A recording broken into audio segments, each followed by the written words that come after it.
19 آیت میں لکھا ہے تو اس بات پر ایمان رکھتا ہے کہ خدا، تو اس بات پر ایمان رکھتا ہے کہ خدا، یہ یروشلم کی کلیسیا سے رسول مخاطب ہے کہ تو اس بات پر ایمان رکھتا ہے کہ خدا ایک ہے، اچھا کرتا ہے، تو اچھا کرتا ہے کہ خدا پر ایمان رکھتا ہے کہ وہ ایک ہے۔ لیکن تمام ہمارا جات کا مرکز، ان دونوں اہداموں کا مرکز یہودیوں کا ایک بڑا عقیدہ ہے جس کو شمائے کہا گیا ہے۔ اب اس عقیدے کے اندر جو پہلی بات ہے وہ یہ ہے، سن اے اسرائیل، سن اے اسرائیل، ہمارا خداوند خدا، ہمارا خداوند خدا، کتنے خدا ہے؟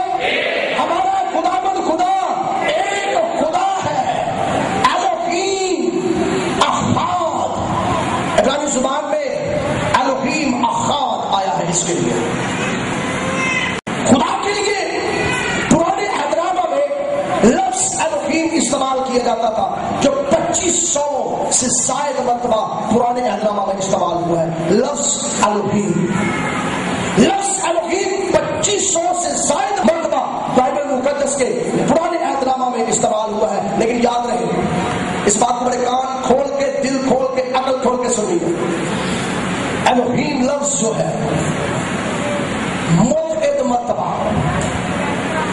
پھر سن لیجیے، الوہیم لفظ بائبل مقدس میں، یا پاسٹر صاحبان بیٹھے ہیں، علماء دین بیٹھے ہیں، نوٹ کیجئے، سن لیجئے، بائبل مقدس میں لفظ الوہیم صرف زندہ خدا کے لیے ہی نہیں استعمال ہوتا تھا، بتوں کے لیے بھی ہوتا تھا۔ شاید پریشان ہو جائے گی کہ پاس سب کیا بات کر رہے ہیں، کم اصول کتاب میں جا کے تھوڑا سا مطالعہ کیجیے، وہاں سے سارے ریفرنس آپ کو مل جائیں گے، بتوں کے لیے بھی استعمال ہوتا تھا۔ اب یہ لفظ الوہیم پرانے احترامہ میں ایک اور طرح استعمال ہوتا تھا اور اس کو الہ کہا جاتا تھا۔ الہ بھی الوہیم ہی سے واقف ہے، اور اسی لفظ کے اندر سے جو اس کی روٹ ہے، جو اس کی جڑ ہے، وہ ہے الہ۔ الہ، الوہیم، الہ، جب یہ الفاظ اپنے ابتدائی ملازم طے کرتے کرتے کرتے عربستان کے اندر پہنچے تو عربستان کے اندر الوہیم، الہ، اللہ کے نام سے یاد کیا گیا۔ الوہیم سے یہ صدور ہے، اس کا مصدر جو ہے ایل ہے، الہ ہے، الوہیم ہے، اور یہ لفظ بائبل مقدس میں الوہیم سیدھا جمع کے لیے ہمیشہ استعمال ہوا ہے، ہمیشہ لفظ الوہیم سیدھا جمع کے لیے استعمال ہوا ہے، اور لفظ اللہ قرآن مجید میں ہمیشہ سیدھا جمع کے لیے استعمال ہوا ہے۔ بائبل مقدس میں لفظ الوہیم ہمیشہ سیدھا جمع کے لیے استعمال ہوا ہے، اور قرآن مجید میں لفظ اللہ ہمیشہ سیدھا جمع کے لیے استعمال ہوا ہے۔ اس کی چند مثالیں میں بائبل مقدس میں سے آپ کو دینا چاہتا ہوں۔ پیدائش کی کتاب 26واں باب پہلی آیت میں لکھا ہے، پھر خدا نے کہا کہ ہم انسان کو اپنی صورت پر اپنی شبیہ کی مانند بنائیں، ہم بنائیں، سیدھا جمع ہے۔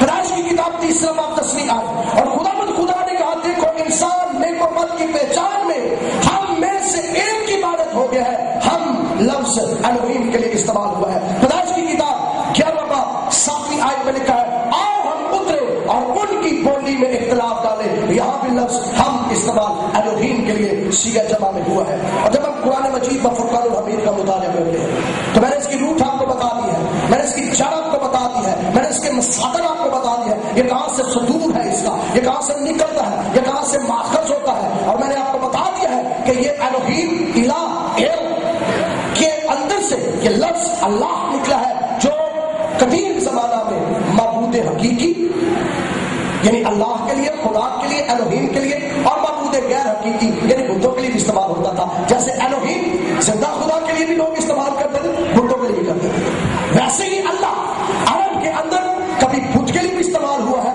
لیکن یہ اللہ لفظ اہل اسلام میں قرآن مجید میں خدا واحد کے لیے استعمال ہوا ہے۔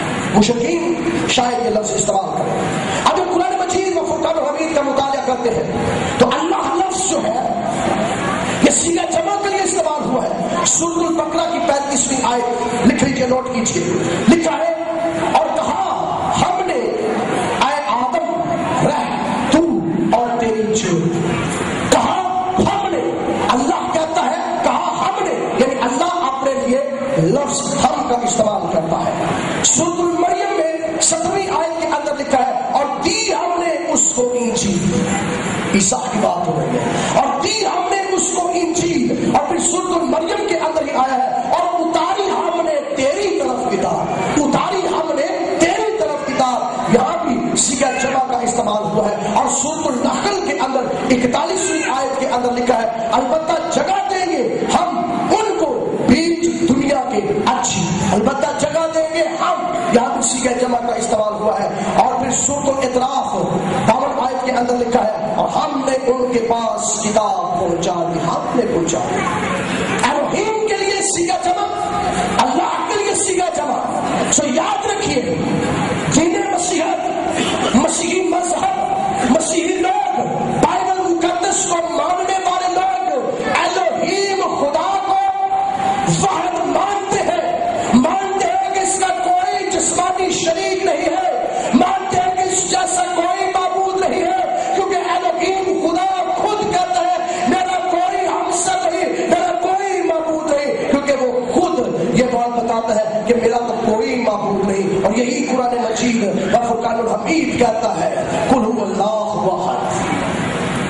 یہی قرآن مجید و فرقان الحمید فرماتا ہے قل هو اللہ واحد. کہو کہ وہ اللہ ایک ہے، اللہ الصمد، اللہ معبود برحق ہے اور وہ بے نیاز ہے.